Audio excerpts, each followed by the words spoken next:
Paper 88. Fetishes, Charms, and Magic.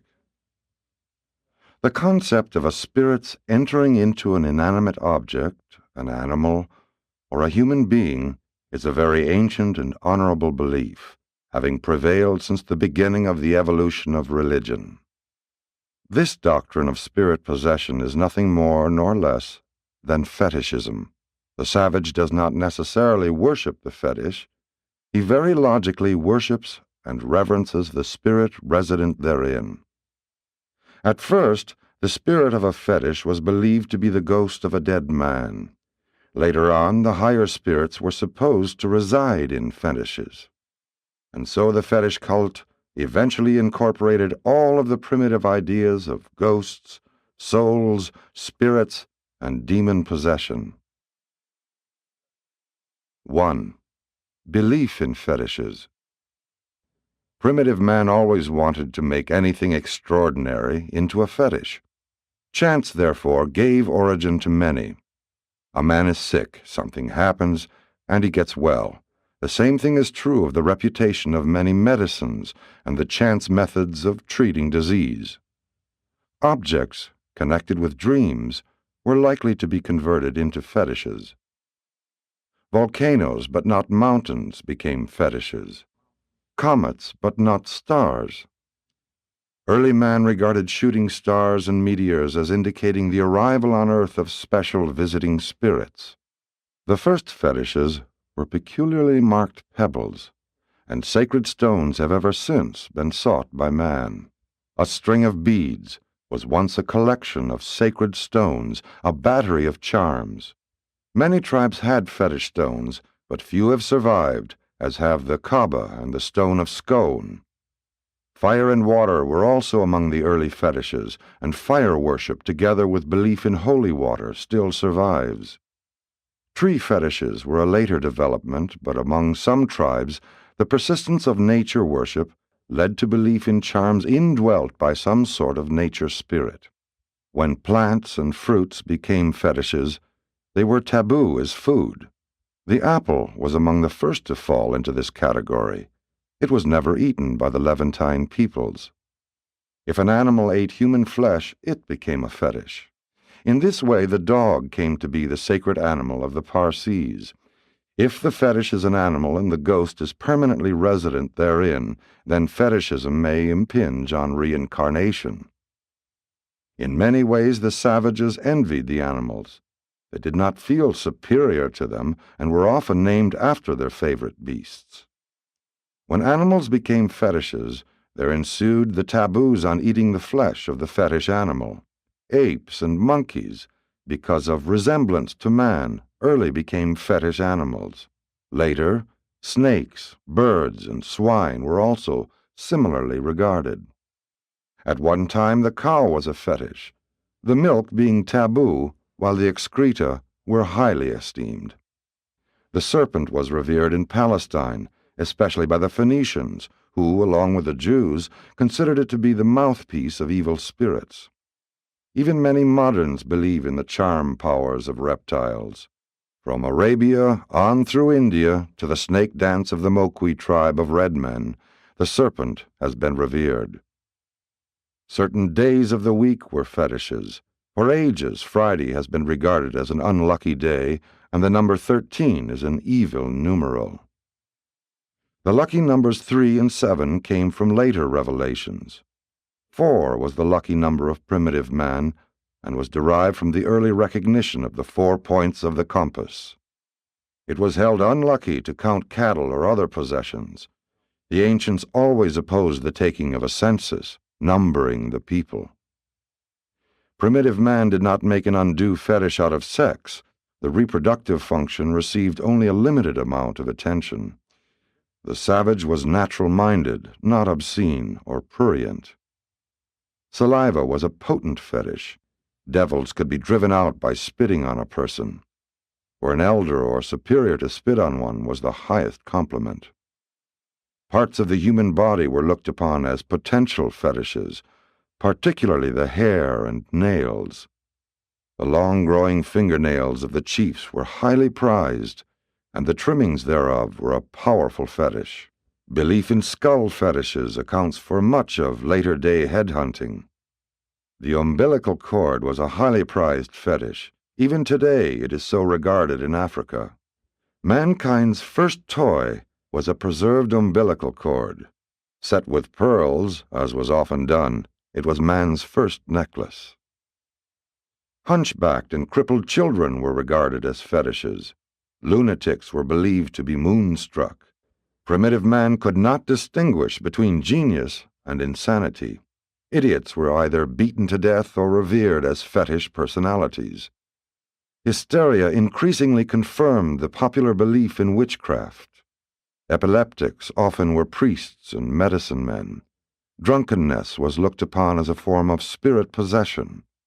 When a savage went on a spree, he put a leaf in his hair for the purpose of disavowing responsibility for his acts. Poisons and intoxicants became fetishes. They were deemed to be possessed. Many people looked upon geniuses as fetish personalities possessed by a wise spirit, and these talented humans soon learned to resort to fraud and trickery for the advancement of their selfish interests. A fetish man was thought to be more than human. He was divine, even infallible. Thus did chiefs, kings, priests, prophets, and church rulers eventually wield great power and exercise unbounded authority. 2. Evolution of the fetish. It was a supposed preference of ghosts to indwell some object which had belonged to them when alive in the flesh. This belief explains the efficacy of many modern relics. The ancients always revered the bones of their leaders, and the skeletal remains of saints and heroes are still regarded with superstitious awe by many. Even today, pilgrimages are made to the tombs of great men. Belief in relics is an outgrowth of the ancient fetish cult. The relics of modern religions represent an attempt to rationalize the fetish of the savage and thus elevate it to a place of dignity and respectability in the modern religious systems. It is heathenish to believe in fetishes and magic, but supposedly all right to accept relics and miracles. The hearth, fireplace, became more or less of a fetish, a sacred spot. The shrines and temples were at first fetish places because the dead were buried there. The fetish hut of the Hebrews was elevated by Moses to that place where it harbored a super-fetish, the then existent concept of the law of God. But the Israelites never gave up the peculiar Canaanite belief in the stone altar. "And this stone which I have set up as a pillar shall be God's house." They truly believed that the spirit of their God dwelt in such stone altars, which were in reality fetishes. The earliest images were made to preserve the appearance and memory of the illustrious dead. They were really monuments. Idols were a refinement of fetishism. The primitives believed that a ceremony of consecration caused the spirit to enter the image. Likewise, when certain objects were blessed, they became charms. Moses, in the addition of the second commandment to the ancient Dalmatian moral code, made an effort to control fetish worship among the Hebrews. He carefully directed that they should make no sort of image that might become consecrated as a fetish. He made it plain, "You shall not make a graven image, or any likeness of anything that is in heaven above, or on the earth beneath, or in the waters of the earth." While this commandment did much to retard art among the Jews, it did lessen fetish worship. But Moses was too wise to attempt suddenly to displace the olden fetishes, and he therefore consented to the putting of certain relics alongside the law in the combined war altar and religious shrine, which was the Ark. Words eventually became fetishes, more especially those which were regarded as God's words. In this way, the sacred books of many religions have become fetishistic prisons, incarcerating the spiritual imagination of man. Moses' very effort against fetishes became a supreme fetish. His commandment was later used to stultify art and to retard the enjoyment and adoration of the beautiful. In olden times, the fetish word of authority was a fear-inspiring doctrine, the most terrible of all tyrants which enslave men. A doctrinal fetish will lead mortal man to betray himself into the clutches of bigotry, fanaticism, superstition, intolerance, and the most atrocious of barbarous cruelties. Modern respect for wisdom and truth is but the recent escape from the fetish-making tendency up to the higher levels of thinking and reasoning. Concerning the accumulated fetish writings, which various religionists hold as sacred books, it is not only believed that what is in the book is true, but also that every truth is contained in the book. If one of these sacred books happens to speak of the earth as being flat, then for long generations, otherwise sane men and women will refuse to accept positive evidence that the planet is round. The practice of opening one of these sacred books to let the eye chance upon a passage, the following of which may determine important life decisions or projects, is nothing more nor less than errant fetishism.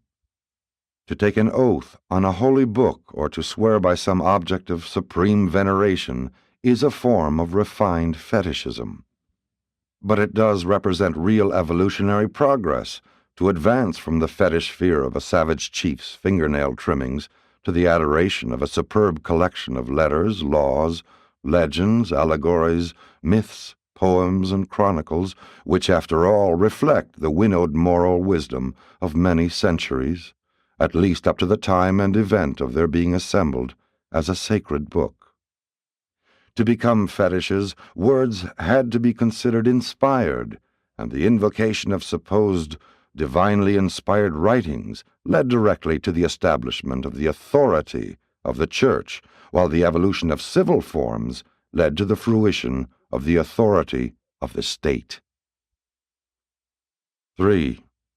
Totemism. Fetishism ran through all the primitive cults, from the earliest belief in sacred stones, through idolatry, cannibalism, and nature worship to totemism. Totemism is a combination of social and religious observances.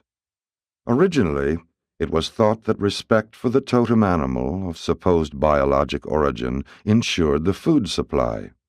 Totems were at one and the same time symbols of the group and their god. Such a god was the clan personified.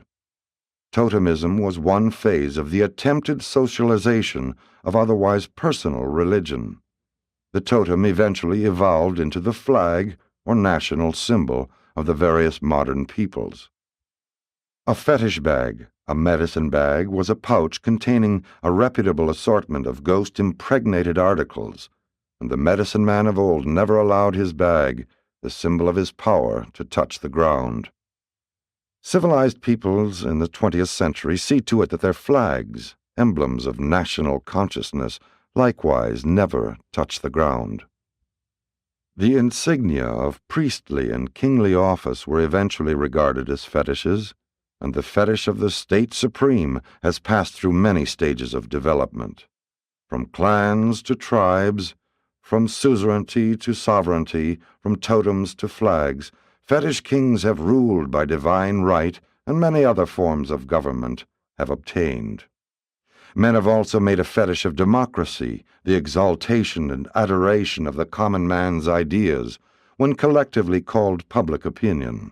One man's opinion, when taken by itself, is not regarded as worth much, but when many men are collectively functioning as a democracy, this same mediocre judgment is held to be the arbiter of justice and the standard of righteousness. 4. Magic. Civilized man attacks the problems of a real environment through his science. Savage man attempted to solve the real problems of an illusory ghost environment by magic. Magic was the technique of manipulating the conjectured spirit environment, whose machinations endlessly explained the inexplicable. It was the art of obtaining voluntary spirit cooperation and of coercing involuntary spirit aid through the use of fetishes or other and more powerful spirits. The object of magic, sorcery, and necromancy was twofold. 1. to secure insight into the future. 2. Favorably to influence environment. The objects of science are identical with those of magic. Mankind is progressing from magic to science, not by meditation and reason, but rather through long experience, gradually and painfully.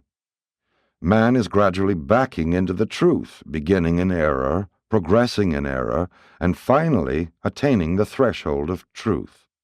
Only with the arrival of the scientific method has he faced forward. But primitive man had to experiment or perish. The fascination of early superstition was the mother of the later scientific curiosity. There was progressive dynamic emotion, fear plus curiosity, in these primitive superstitions. There was progressive driving power in the olden magic. These superstitions represented the emergence of the human desire to know and to control planetary environment. Magic gained such a strong hold upon the savage because he could not grasp the concept of natural death. The later idea of original sin helped much to weaken the grip of magic on the race in that it accounted for natural death. It was at one time not at all uncommon for 10 innocent persons to be put to death because of supposed responsibility for one natural death. This is one reason why ancient peoples did not increase faster, and it is still true of some African tribes. The accused individual usually confessed guilt even when facing death. Magic is natural to a savage. He believes that an enemy can actually be killed by practicing sorcery on his shingled hair or fingernail trimmings. The fatality of snake bites was attributed to the magic of the sorcerer. The difficulty in combating magic arises from the fact that fear can kill. Primitive people so feared magic that it did actually kill, and such results were sufficient to substantiate this erroneous belief. In case of failure, there was always some plausible explanation. The cure for defective magic was more magic. 5. Magical charms. Since anything connected with the body could become a fetish, the earliest magic had to do with hair and nails. Secrecy attendant upon body elimination grew up out of fear that an enemy might get possession of something derived from the body and employ it in detrimental magic. All excreta of the body were therefore carefully buried. Public spitting was refrained from because of the fear that saliva would be used in deleterious magic. Spittle was always covered. Even food remnants, clothing, and ornaments could become instruments of magic. The savage never left any remnants of his meal on the table, and all this was done through fear that one's enemies might use these things in magical rites, not from any appreciation of the hygienic value of such practices. Magical charms were concocted from a great variety of things: human flesh, tiger claws, crocodile teeth, poison plant seeds, snake venom, and human hair. The bones of the dead were very magical. Even the dust from footprints could be used in magic. The ancients were great believers in love charms. Blood and other forms of bodily secretions were able to ensure the magic influence of love. Images were supposed to be effective in magic. Effigies were made, and when treated ill or well, the same effects were believed to rest upon the real person. When making purchases, superstitious persons would chew a bit of hard wood in order to soften the heart of the seller. The milk of a black cow was highly magical. So also were black cats. The staff or wand was magical, along with drums, bells, and knots. All ancient objects were magical charms. The practices of a new or higher civilization were looked upon with disfavor because of their supposedly evil magical nature. Writing, printing, and pictures were long so regarded. Primitive man believed that names must be treated with respect, especially names of the gods. The name was regarded as an entity, an influence distinct from the physical personality. It was esteemed equally with the soul and the shadow. Names were pawned for loans. A man could not use his name until it had been redeemed by payment of the loan. Nowadays one signs his name to a note. An individual's name soon became important in magic. The savage had two names. The important one was regarded as too sacred to use on ordinary occasions, hence the second or everyday name, a nickname. He never told his real name to strangers. Any experience of an unusual nature caused him to change his name. Sometimes it was in an effort to cure disease or to stop bad luck. The savage could get a new name by buying it from the tribal chief. Men still invest in titles and degrees, but among the most primitive tribes, such as the African Bushmen, individual names do not exist. 6. The practice of magic. Magic was practiced through the use of wands, medicine ritual, and incantations, and it was customary for the practitioner to work unclothed. Women outnumbered the men among primitive magicians. In magic, medicine means mystery, not treatment. The savage never doctored himself. He never used medicines except on the advice of the specialists in magic. And the voodoo doctors of the 20th century are typical of the magicians of old. There was both a public and a private phase to magic. That performed by the medicine man, shaman, or priest was supposed to be for the good of the whole tribe. Witches, sorcerers, and wizards dispensed private magic, personal and selfish magic, which was employed as a coercive method of bringing evil on one's enemies. The concept of dual spiritism, good and bad spirits, gave rise to the later beliefs in white and black magic, and as religion evolved, magic was the term applied to spirit operations outside one's own cult, and it also referred to older ghost beliefs. Word combinations, the ritual of chants and incantations were highly magical. Some early incantations finally evolved into prayers. Presently, imitative magic was practiced. Prayers were acted out. Magical dances were nothing but dramatic prayers. Prayer gradually displaced magic as the associate of sacrifice. Gesture, being older than speech, was the more holy and magical, and mimicry was believed to have strong magical power. The red men often staged a buffalo dance in which one of their number would play the part of a buffalo, and, in being caught, would ensure the success of the impending hunt.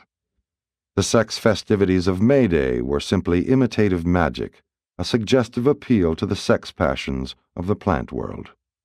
The doll was first employed as a magic talisman by the barren wife. Magic was the branch off the evolutionary religious tree, which eventually bore the fruit of a scientific age. Belief in astrology led to the development of astronomy. Belief in a philosopher's stone led to the mastery of metals, while belief in magic numbers founded the science of mathematics. But a world so filled with charms did much to destroy all personal ambition and initiative. The fruits of extra labor or of diligence were looked upon as magical. If a man had more grain in his field than his neighbor, he might be haled before the chief and charged with enticing this extra grain from the indolent neighbor's field. Indeed, in the days of barbarism, it was dangerous to know very much. There was always the chance of being executed as a black artist. Gradually, science is removing the gambling element from life, but if modern methods of education should fail, there would be an almost immediate reversion to the primitive beliefs in magic. These superstitions still linger in the minds of many so-called civilized people. Language contains many fossils which testify that the race has long been steeped in magical superstition, such words as spellbound, ill-starred, possessions, inspiration, spirit away, ingenuity, entrancing, thunderstruck, and astonished. And intelligent human beings still believe in good luck, evil eye, and astrology. Ancient magic was the cocoon of modern science, indispensable in its time, but now no longer useful. And so the phantasms of ignorant superstition agitated the primitive minds of men until the concepts of science could be born. Today, Urantia is in the twilight zone of this intellectual evolution. One half the world is grasping eagerly for the light of truth and the facts of scientific discovery, while the other half languishes in the arms of ancient superstition and but thinly disguised magic. Presented by a brilliant evening star of Nebadon.